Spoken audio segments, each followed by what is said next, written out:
क्या आपको गदर 1 वाली सकीना भाभी याद है? अरे वही जिसे तारा सिंह जी पाकिस्तान से उठा लाए थे, और वो भी हेड पंप उखाड़ के।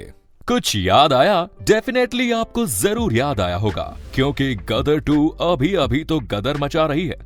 तो दोस्तों, हम बात कर रहे हैं आज खूबसूरत और अट्रैक्टिव हीरोइन गदर की सकीना यानी कि अमीषा पटेल की। अमीषा पटेल की बैक टू बैक पहली, दूसरी और तीसरी फिल्में जबरदस्त हिट रही, लेकिन इसके बाद न जाने ऐसा क्या हुआ कि ये टैलेंटेड एक्ट्रेस लूप लाइन में चली गई। हालांकि गदर 2 के रिलीज होने के बाद इस हीरोइन के फिल्मी करियर पर एक बार फिर सफलता का पोस्टर चिपक गया। आगे इनका करियर किस तरफ जाएगा ये तो आने वाला वक्त बताएगा, लेकिन हमारे साथ आप आखिर तक बने रहिए। हम इनकी बैक लाइफ की एक एक सच्चाई आपको बताएंगे। अमित पटेल और आशा पटेल एक गुजराती फैमिली को बिलोंग करते थे। ये मुंबई में सेटल थे। उनके घर 9 जून 1975 को एक लड़की का जन्म हुआ। इनका प्यार से नाम रखा गया अमीषा। ये लड़की बड़ी होकर फिल्म कहो ना प्यार के जरिए ऋतिक रोशन की हीरोइन बनकर रातों रात सुपरस्टार हो गई। अमीषा की स्टार्टिंग स्कूल एजुकेशन मुंबई में ही हुई, लेकिन आगे चलकर हायर स्टडी के लिए ये अमेरिका चली गई। अमेरिका में इन्होंने बायोजेनेटिक इंजीनियरिंग के साथ साथ इकोनॉमिक्स में भी डिग्री हासिल की। अमीषा पटेल के पिता अमित पटेल ऋतिक रोशन के पिता राकेश रोशन के क्लास फेलो रहे हैं। अमीषा का एक भाई भी है अस्मित पटेल, जिन्हें आप बिग बॉस में देख चुके होंगे। अस्मित भी एक एक्टर है। पढ़ाई खत्म करने के बाद अमीषा ने वही नौकरी कर ली, लेकिन एक्टिंग का कीड़ा उनके मन में काफी समय से मौजूद था। इसीलिए इन्होंने अपनी नौकरी छोड़कर बॉलीवुड में आकर स्ट्रगल करने का मन बनाया। भारत में आने के बाद अमीषा पटेल ने फेमस थिएटर सत्यदेव दुबे को ज्वाइन किया और यहाँ से अपनी एक्टिंग की जर्नी को शुरू किया। इसी दौरान अमीषा पटेल को कमर्शियल एड फिल्में मिलने लगी, जिनमें Bajaj, fair and lovely, Cadbury, lux जैसी फेमस और लीडिंग ब्रांड शामिल थे। इतने बड़े बड़े ब्रांड्स की कमर्शियल एड फिल्म में आने के बाद डेफिनेटली फिल्मकारों ने इन्हें नोटिस किया। इसी दौरान राकेश रोशन अपने बेटे ऋतिक रोशन को लेकर एक फिल्म बना रहे थे।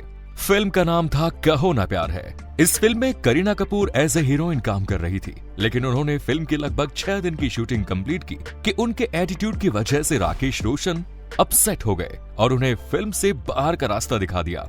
फिल्म के लिए इसके बाद नए हीरोइन वो ढूंढने लगे। राकेश रोशन भी अब तक अमीषा पटेल को विभिन्न विज्ञापनों में देख चुके थे। उन्होंने अपने दोस्त को फोन किया और कहा कि भाई, तुम्हारी बेटी मेरी आने वाली फिल्म में काम करेगी क्या? इस ऑफर के लिए अमीषा पटेल ने हाँ कही। उसके लिए बॉलीवुड के रास्ते खोल दिए। कहो ना प्यार है ने अपनी सफलता के झंडे गाड़े और इसके गाने लोगों की जुबान पर चढ़ गए। कहो ना प्यार है के जरिए अमीषा पटेल ने साल 2000 में सफलता का स्वाद चखा। इसके बाद ही उन्हें एक तेलुगु फिल्म का ऑफर आया। ये फिल्म भी साल 2000 में ही रिलीज हुई और ये भी सुपर डुपर हिट हुई। अब अमीषा पटेल बॉलीवुड के साथ साथ साउथ की फिल्म इंडस्ट्री में भी हिट हो गई। इसके बाद साल 2001 में सनी देओल के साथ उनकी फिल्म आई गदर एक प्रेम कथा। इसकी सक्सेस स्टोरी के बारे में आपको बताने की जरूरत नहीं है। इस फिल्म की सफलता वाकई में हिस्ट्री मेकिंग थी। अब अमीषा पटेल को लगने लगा कि वो तो एक सुपरस्टार है और आने वाली फिल्म भी चलती जाएगी, लेकिन ऐसा हुआ नहीं। अमीषा पटेल की इसके बाद बैक टू बैक बहुत सी फिल्में फ्लॉप हुई, जैसे ये जिंदगी का सफर, आप मुझे अच्छे लगने लगे, क्रांति, क्या यही प्यार है। इस फिल्म में अच्छी खासी स्टार कास्ट भी थी। इसके बाद भी ये फिल्में नहीं चली। इसके बाद अमीषा पटेल विक्रम भट्ट के संपर्क में आए।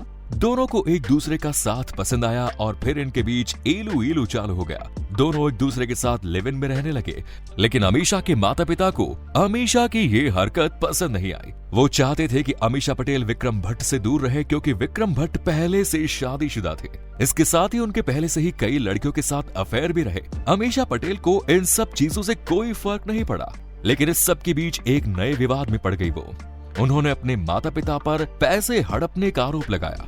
मीडिया में उन्होंने ये बयान दिया कि उनके माता पिता उनके 12 करोड़ रुपए नहीं दे रहे। इस घटनाक्रम ने काफी सुर्खियां बटोरी। घर की लड़ाई अब सड़क पर आ चुकी थी। इससे अमीषा पटेल की इमेज की किरकिरी हो गई। वीडियो में आगे बढ़े उससे पहले अगर आपने अभी तक चैनल को सब्सक्राइब नहीं किया है तो जल्दी से सब्सक्राइब कर दीजिए। इस बीच अमीषा पटेल बॉबी देओल और अक्षय खन्ना के साथ एक फिल्म में नजर आई जो थी हमराज, और ये फिल्म सुपर डुपर हिट रही। इसके बाद अमीषा पटेल को सफलता का स्वाद नहीं मिला। उनकी फिल्में लगातार फ्लॉप रही। आफ्ताब शिवदासानी के साथ में सुनो ससुर जी, सलमान खान के साथ ये है जलवा, अजय देवगन के साथ परवाना जैसी फिल्मों में अमीषा पटेल ने काम किया, लेकिन ये सभी फिल्में फ्लॉप रही। इसके अलावा ऐलान, वादा, जमीर, मेरे जीवन साथी, मंगल पांडे जैसे अच्छे खासे बजट की फिल्में भी आई, लेकिन ये सभी फ्लॉप रही। साल 2003 से अमीषा और विक्रम भट्ट के बीच का रिलेशन लगातार 2008 तक रहा। दूसरी तरफ उनका ये रिलेशन भी दम तोड़ रहा था। अब साल 2008 में दोनों अलग हो गए। इस बीच लंदन के एक बिजनेसमैन और अमीषा पटेल के बीच नए सिरे से इश्क विश्क प्यार वाली कहानी शुरू हुई। इस व्यापारी का नाम था कनवपुरी, जिसके साथ अमीषा पटेल अपनी प्यार की दूसरी पारी खेल रही थी, लेकिन उनकी ये दूसरी पारी साल 2010 में समाप्त हो गई।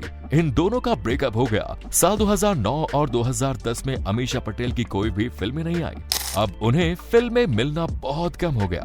साल 2011 में अमीषा पटेल की एक तेलुगु और हिंदी फिल्म आई, लेकिन ये दोनों फ्लॉप हुई।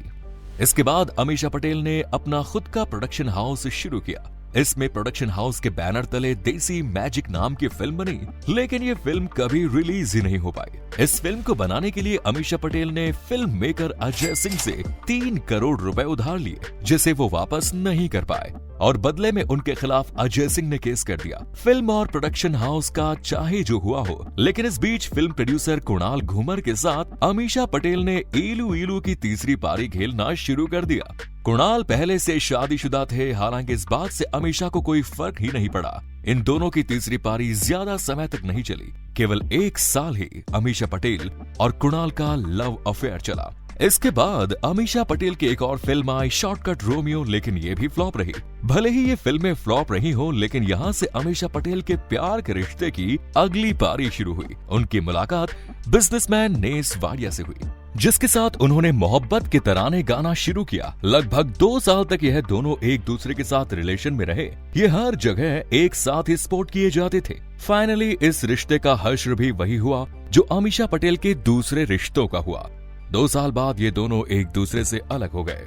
साल 2018 में अमीषा पटेल और सनी देओल की भैया जी सुपरहिट रिलीज हुई, लेकिन ये फिल्म बॉक्स ऑफिस पर औंधे मुंह गिरी। इस पर मीडिया ने अमीषा पटेल से सवाल पूछा कि क्या इसे आपकी कमबैक फिल्म माना जाए, तो बड़े ही एटीट्यूड के साथ अमीषा पटेल ने मीडिया का जवाब दिया कि वो फिल्मों से बाहर ही कब थी जो इसे कमबैक करना पड़े। जबकि सच्चाई यह है कि साल 2013 के बाद इनकी कोई भी फिल्म नहीं आई थी, और जिस फिल्म के साथ उन्होंने दोबारा एंट्री मारी उसकी हालत तो सब देख ही चुके हैं।